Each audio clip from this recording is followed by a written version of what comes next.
you've all heard of the Denver Challenge. Let me start out my comments with that. And I have the distinct honor of telling you that we have met that challenge at this convention. We have raised $26,250 so far, and the convention isn't over. And it is quite a deal.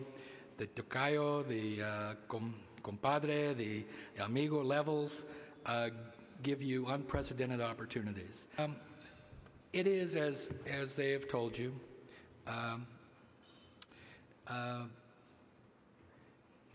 the end of my 2 years. And it has been an extraordinary 2 years for me in many respects.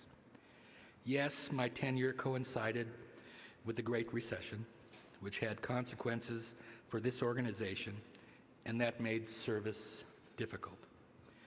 But what really made it extraordinary for me was how my service on the board has just deepened my understanding for why NAHJ and a strong Latino presence in newsrooms is so vital.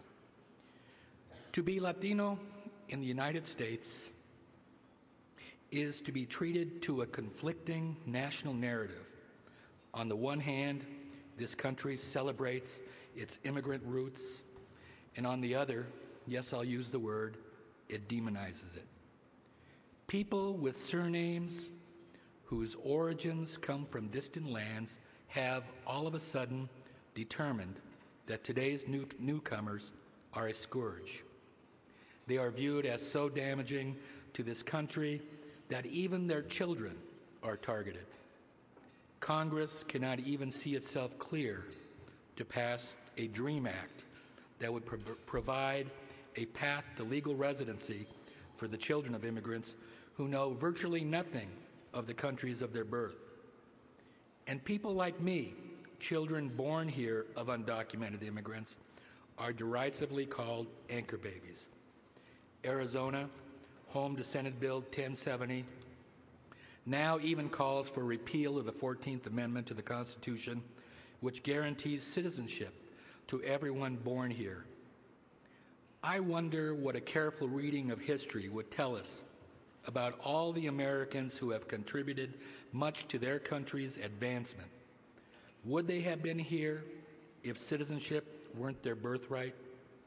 And I am including many people in this room, people who have strived to contribute by our labors, by our taxes, by our service in the military, and people who were cheering along with everyone else today in that U.S.-Ghana World Cup match today.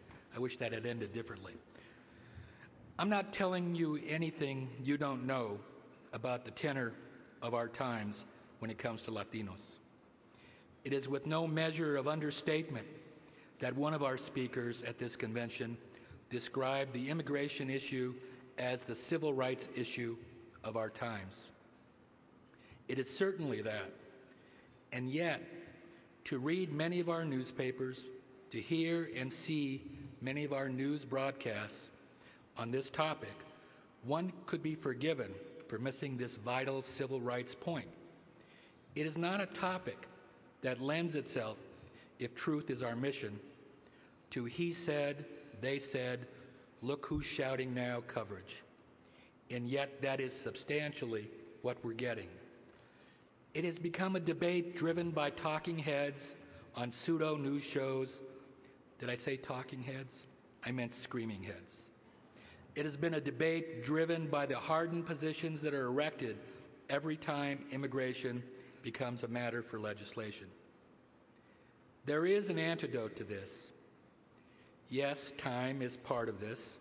When we baby boomers are in full retirement and we look out and see that there are precious few people left out there to work and pay into Social Security, then perhaps it will dawn on folks that immigrants, documented and undocumented, have supported this country for years. It will occur to us that immigrants are anything but the demons that their detractors have described. But the other antidote is what we do best: report, tell truth to power, provide the kind of comprehensive, accurate, balanced, and nuanced coverage on this issue that people who have lived this experience can best provide. That means us. This means not just calling out your own organizations when their language choices in coverage is clearly offensive and in error. It means exhorting your organizations to provide this kind of comprehensive coverage that brings context and truth to the issue. It is the civil rights issue of our time. Unfortunately, many of our news outlets are mimicking the newspapers of that previous civil rights era. They are seeing how polarizing the issue is, and instead of seeing that as reason to bring clarity to the issue, they are shying from the coverage for fear of alienating some audience.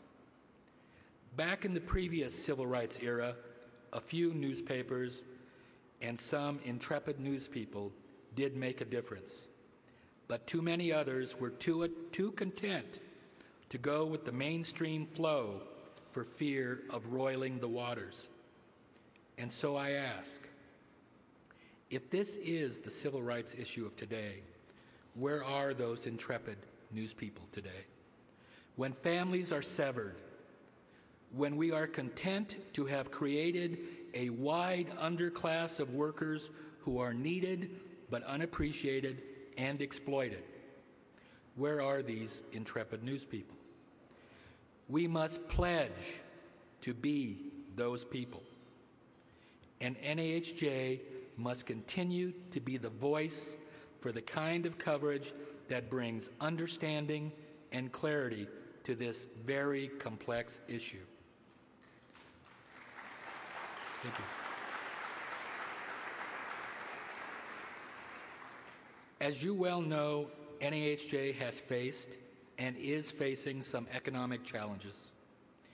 We cannot allow these challenges to overcome us. The stakes are too high. I want to thank all the members who have worked so hard at their craft and for this organization. I want to thank the NAHJ staff for its tireless efforts on membership's behalf.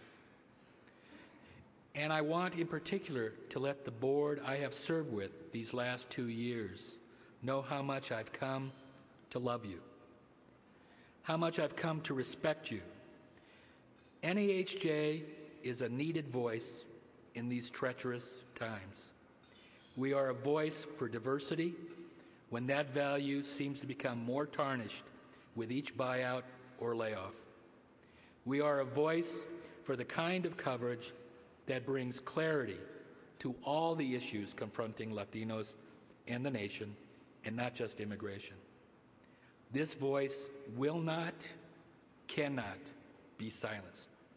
Thank you very much for all your efforts.